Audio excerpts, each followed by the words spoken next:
Hi everyone, तो कैसे हो आप सब। मैं ऐसा करती हूँ कि आप सब अच्छे होंगे। तो आज मैं आपको इस वीडियो में बताऊंगी कि फियर और ग्रीड को कैसे आप कंट्रोल कर सकते हो, क्योंकि ग्रीड और फियर है वो काफ़ी बहुत बड़ा रोल निभाता है लॉस मेकिंग में। और अभी जो ट्रेडर है 95% जो ट्रेडर है वो लॉस में है सिर्फ इसी की वजह से। तो इससे मैं बताऊँगी किस तरीके से आप कम कर सकते हो और कौन कौन से पॉइंट्स आपको जानने की आवश्यकता है। तो चलिए मैं स्टार्ट करती हूँ। अगर आपको वीडियो थोड़ी भी अच्छी लगती है तो लाइक करें, कोई भी सवाल कमेंट कर सकते हैं।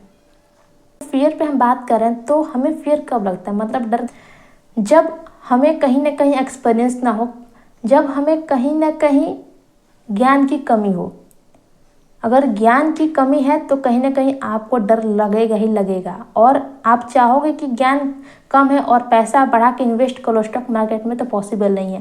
क्योंकि अगर कोई बड़ा अमाउंट डाल रहा है आज स्टॉक मार्केट में तो कहीं ना कहीं देखना उसके पास ज्ञान होगा तो ही डालेगा वो। अदरवाइज अगर आप किसी को कह दो कि 5,000 डाल दो स्टॉक मार्केट में तो उसके लगते हैं हाथ कांपने।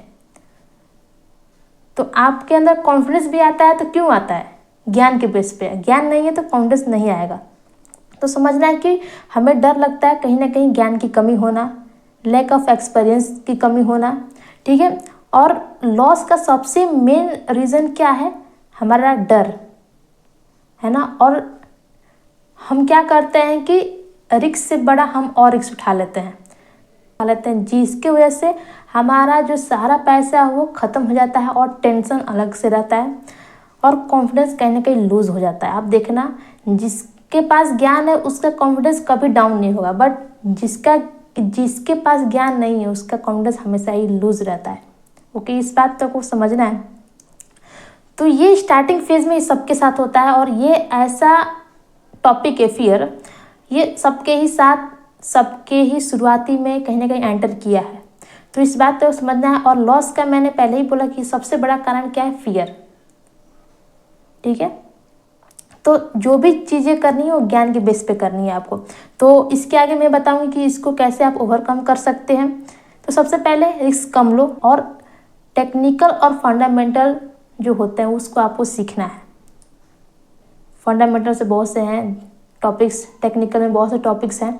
तो इस बात को समझना है कि पहले आप हर चीज़ सीख के आओ। बिना सीखे आप एंटर करोगे, अगर डालोगे भी अधिक पैसा तो फिर वो पूरा ख़त्म होने के चांसेस बहुत ही अधिक है।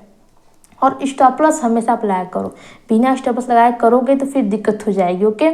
और ट्रेडिंग प्लान हमेशा करो, क्योंकि ट्रेडिंग प्लान अगर पहले से अगर आप कर लोगे तो डर कहीं ना कहीं कम हो जाएगा। पहले तो आप उसका एंट्री एग्जिट सारे पॉइंट्स लिखो, ठीक है। अपने प्लान के हिसाब से जो भी आपने स्ट्रेटेजी बनाई है उसके हिसाब से लिखो, ताकि इससे ये हो कि आपका फियर कम होगा, जो भी डर है। और जब डर कम होगा तो कहीं ना कहीं घाटा क्या होगा? आपका कम होगा।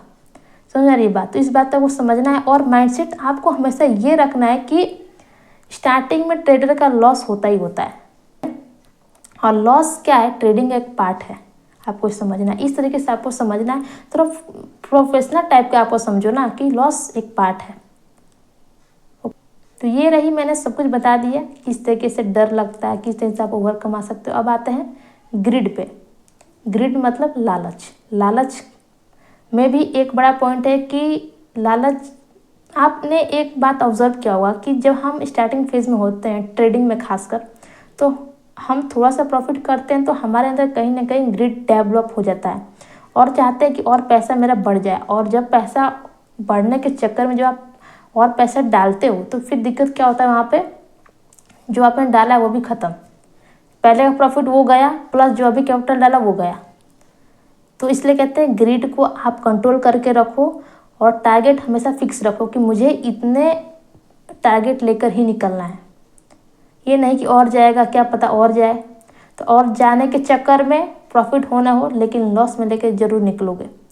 और ओवर ट्रेडिंग से आपको बचना है ना। हम क्या करने लगते हैं? ओवर ट्रेडिंग करने लगते हैं कि प्रॉफिट अधिक हो। ग्रिड के चक्कर में हम ओवर ट्रेडिंग करते हैं, और ओवर ट्रेडिंग क्या है? लॉस का एक पार्ट है, और उसी की वजह से भी लॉस होता ही होता है। ये बात आपको समझनी है। ओके। तो हम ग्रिड को भी कैसे कम कर सकते हैं? तो ग्रिड को करने का बहुत से तरीके हैं, उसमें से मैंने खुद भी अपनाया है। वो ये कि प्रॉफिट का हमेशा टारगेट फिक्स रखो कि मैंने ये ऐसा टारगेट बनाया है स्ट्रेटेजी पे, मुझे इसी स्ट्रेटेजी का जो टारगेट है उस हिसाब से मुझे निकलना है। ज़्यादा के चक्कर में जाओगे फिर जो मिलने वाला भी है वो भी नहीं मिलेगा। समझा रही बात। और सिस्टम को फॉलो करो, जो भी आपने स्ट्रेटेजी बनाया है, रूल्स जो भी आपने बनाया रूल्स को लिखो, entry exit stop loss target जो भी चीज़ें हैं आप लिखो, है ना, ताकि उससे पता चले कि मेरा जो ग्रिड है वो कंट्रोल हो रहा है कि नहीं हो रहा है। इससे आपको ये अनुमान हो जाता है, क्योंकि जब हम लिखते हैं तो उससे जब आप देखोगे तो आपको पता हो कि मैं कहाँ कहाँ गलती कर रहा हूँ। ओके, इस बात को आपको समझना है। ट्रेडिंग जर्नल बनाओ। ओके, हर ट्रेड का रिकॉर्ड लिखो, मेरी एंट्री कहाँ है, मेरी एग्जिट कहाँ है। इससे बहुत सी चीज़ें आपको पता होती है। सच बता रही हूँ, रियली मैंने खुद किया ये सब चीज़ें, इसलिए मैं बता रही हूँ कि आप ऐसी चीज़ें करो। ओके, और जब भी आपका प्रॉफिट हो तो एक बात और ध्यान देना है कि ज़्यादा के चक्कर में नहीं जाना है। जितना मिल रहा है उतना लेके निकलो, ज़्यादा के चक्कर में जाओगे कुछ नहीं मिलेगा। ये मेरे साथ हुआ, मैंने ये गलतियाँ की हुई है पहले। तो ये सारी चीज़ थी, मैंने बता दिया ग्रिड के कौन कौन से सिम्टम्स है, फिर से आप कैसे उसको कंट्रोल कर सकते हो। और मैं बताती हूँ कि माइंडसेट आपको कैसा रखना है। जब भी आप स्टार्टिंग में आ रहे हो, माइंडसेट आपको ट्रेडिंग को एज ए बिजनेस लेना है। ओके, और मार्केट में सिर्फ एनालिसिस चलता है, एनालिसिस यही फंडामेंटल टेक्निकल ये सब सारी चीज़ें चलती हैं, है ना। मार्केट को आपको फॉलो करो, मार्केट के सामने भीम नहीं बनना है कि मुझे सब कुछ आता है ना। तो उसको फॉलो करिए, आप उसको समझने की कोशिश करिए, ज़्यादा चक्कर में मत आइए। और ये दिक्कत सबके साथ हुई है, ग्रीड और फियर, ये सबके ही साथ स्टार्टिंग में होता ही होता है। ऐसा नहीं है कि कोई ऐसा पर्सन जो इसके जाल में फंसा ना हो, सब फंसते हैं। ओके, तो ये सारी चीज़ें थी, मैंने बता दिया। तो बताइएगा वीडियो कैसी लगी। मिलती हूँ फिर नेक्स्ट वीडियो में, तब तक के लिए आप सबको नमस्कार।